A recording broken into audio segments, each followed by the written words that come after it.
Race to the Skies, S&S Worldwide, Episode 8.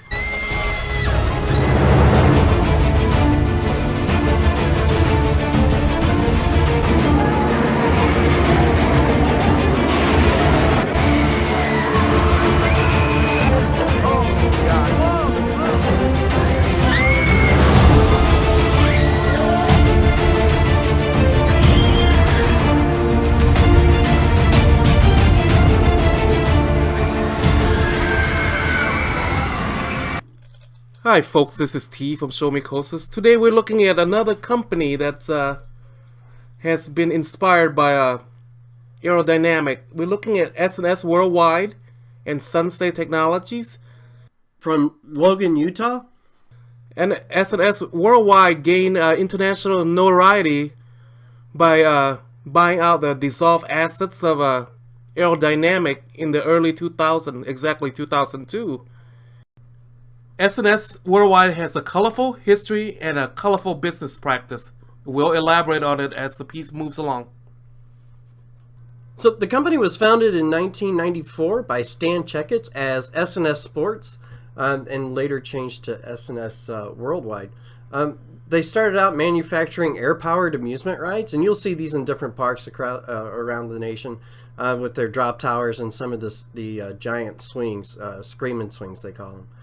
Folks, as you may notice, the roller coaster industry is a cutthroat business. What is today's flavor might not be tomorrow. So, company that's successful in this decade might not be successful next decades. So, this is S&S Technology is a good example how you can fall out of favor real quickly. In 2002, after the bankruptcy of Custom Coasters International, S&S decided they wanted to try and get into the wooden coaster business. They hired a lot of the employees from Custom Coasters and built 4 wooden coasters. Unfortunately, in 2004, after only building the 4, they decided to close that division. Like Tom said, time was changing and wooden coaster was kind of falling out of favor, and the company that was successful was GCI was still making great coaster, but a lot of coasters, amusement park was going toward the steel, which has become the hottest commodity at this time in a roller coaster history. Also in late 2002, S&S acquired the assets through auction of Aerodynamics. This gave them a great boost in their technologies. And this included their fourth dimension and their free spin coasters. Aero had just built X2 for Six Flags Magic Mountain, and off of a design by Alan Schilke. They was just start to develop this before they went bankrupt. And then S&S, fortunately, was able to perfect the design. Originally, Alan Schilke did not want to build X2 in Six Flags Magic Mountain. He wanted a smaller version, which is the 40 free spin that we are plagued with all Six Flags Park today. But that's what his idea was to, in the beginning. It wasn't the fourth dimension. From the mid 90s to the late 2000s, as you may notice, Intamin and BM was pretty successful. They were building coasters, multiple coasters, almost every year for big amusement park all over the world. And S&S Worldwide was not that successful. They were successful in their flat rides and amusement rides, but not when it comes to coasters. They had a few successful air-launched coasters, but nothing that really stood out. Then in 2012, Stan Checketts decided that he would like to pursue other business ventures, so the majority of the stock, 77% of it, was sold to Sansei Technologies out of Osaka, Japan. So now let's go ahead and take a look at some of the products that they do offer. First, let's look at their flat rides. They have a few. They have the Screaming Swing, like Skyhawk here, and the drop tower which there's like 3 models. Yeah, I really like this compared to like the Zamperla Discovery. One thing, it's more open, I think, and also it doesn't spin. I'm not big for spinning. And your view is not obstructed by the disc. And these are fun. Yeah, they're very open. Realize you're gonna fall to your death. And the other flat rides that they're really well known for are their towers. This is Detonator at Worlds of Fun. It's called the Space Shot. And basically the gist of this ride is the ejection to the top. It's not so much the drop as much as it is the taking off. Hey, Tom, explain how this works. So basically how this works, they use compressed air to eject the car to the top. So basically what it is, there's a hole in there, and the air drives it down and it shoots the car to the top. And this works also with like this one here. This is a combo tower at Six Flags over Texas. This one does do a free fall as well for a short time. The difference between this model by S&S and Intamin, like the drop tower, like Zumanjaro or Lex Luthor drops, the Intamin's drop tower works on the eddy current system, where if you remember grade school, when you turn magnets opposite pole, they repel each other. That's how those drop towers work. So this one works by air, the other one works by magnet.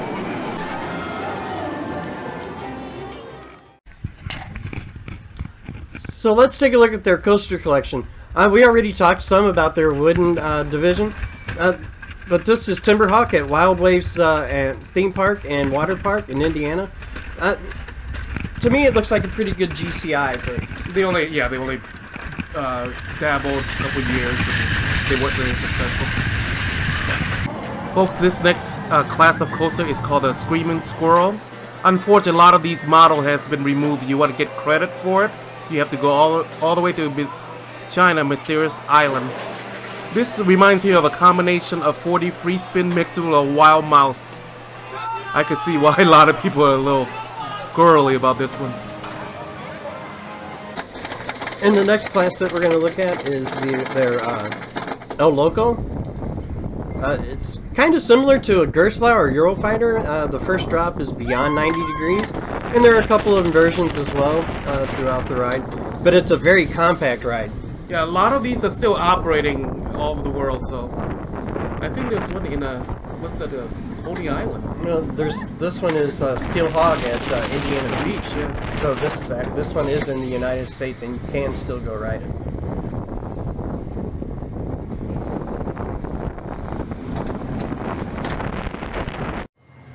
So this is their family inverted coaster. It's at Dutch Wonderland in Pennsylvania. It's called Merlin's Mayhem.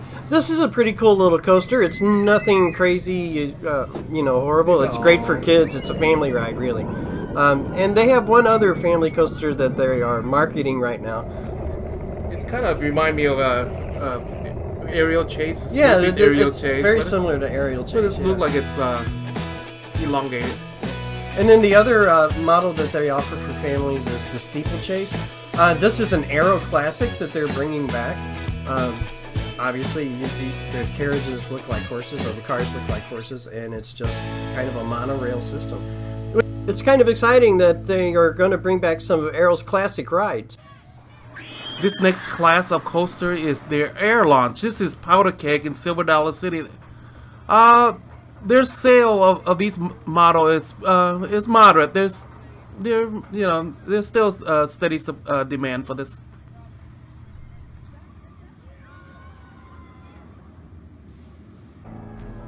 This next class of coaster is their fourth dimension coaster. This is the prototype that bankrupt Aerodynamics, so S&S inherit this from Aerodynamics, and they S&S built two of these, Ichinaka in Japan and Dynakana in China here, but it is exact prototype of X2, which is still given credit to Aerodynamic in Six Flags Magic Mountain. It's an intense coaster, folks. Yeah, I always said that this was Aerodynamics' masterpiece. It's too bad that they went bankrupt while building this coaster. it's just an incredible coaster overall.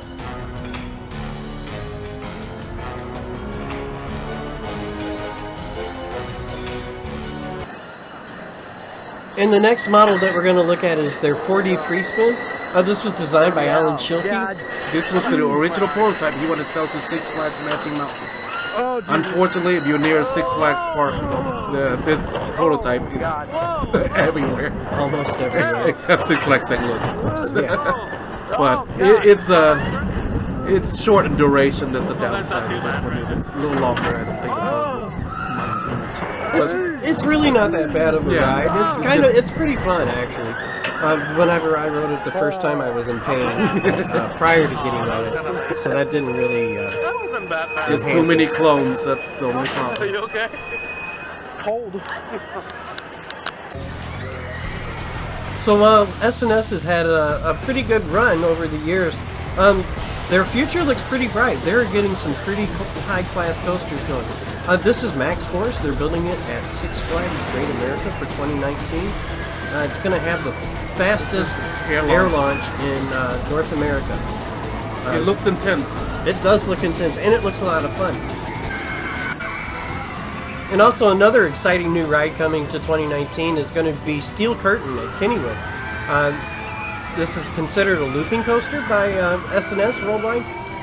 It will have the tallest version of 197 feet for the corkscrew at the top, as well as the most North American inversions at 9. And it also features a banana roll. So folks, I think that's going to do it for today. I'm Tom from Show Me Coasters. I'm T. We hope you enjoyed the videos. Give us some likes and subscribes.